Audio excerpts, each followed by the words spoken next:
K34 buat asuransi. Sebenarnya, saya belum pernah ketemu sama ininya, Pak, cuman saya kemarin udah pernah baca-baca ya buat yang kontrak asuransi.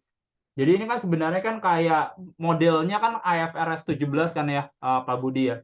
Jadi kalau kita lihat sih sebenarnya kalau yang saya baca, itu sebenarnya lebih ke arah pemisahan antara pendapatan dari bisnis asuransi sama pendapatan dari kegiatan investasi gitu. Jadi intinya sih sebenarnya buat kayak ngelihat dari sisi risk profile-nya aja. Jadi kan revenue dari sisi bisnis insurance kan salah satunya kan adalah dari premi.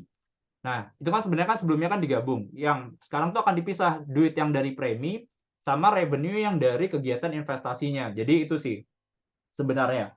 Nah, kenapa saya mungkin belum bisa komen terlalu banyak karena sebenarnya tanggal efektif penerapan PSAK 74 itu masih berlakunya sampai 1 Januari 2025. Dan sekarang pun kayak ini ngobrol-ngobrol masih belum tahu nih sebenarnya kayak implementasinya akan seperti apa sih sebenarnya karena lebih ke klasifikasi doang sih Pak, mungkin itu sih.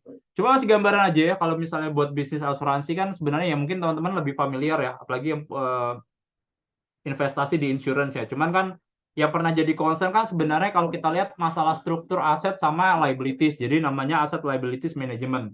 Jadi orang kan ada ibaratnya kan kayak agak hati-hati kalau dari sisi aktuarianya, oh nih liabilities nih misalnya 10 triliun. Aset kita buat ngecover itu misalnya kayak sekitar 9 triliun kan.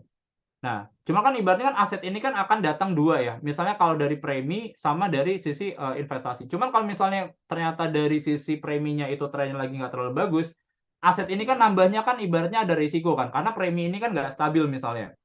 Nah, jadi ibaratnya kalau misalnya mereka pengen melihat ada pemisahan, menurut kita akan lebih lebih enak sih buat lihat aset liabilities management. Karena jadi concern gini ya, misalnya liabilities-nya 10 triliun. Aset buat nge-cover ini misalnya adalah 9 triliun. Nah, 9 triliun untuk nge-cover ini kan mereka harus agresif ya. Aduh, liabilities-nya gede banget nih. Ini harus kayak agresif nih investasinya misalnya di equity dan lain-lain. Nah, ternyata investasi di equity mereka ternyata nggak make money malah makin dalam. Nah, itu kan adalah risiko-risikonya. Jadi mungkin sebenarnya untuk pertajaman dari sisi aset liabilities risk profile ini sih Pak Budi ya. Mungkin itu ya sedikit ya buat PSAK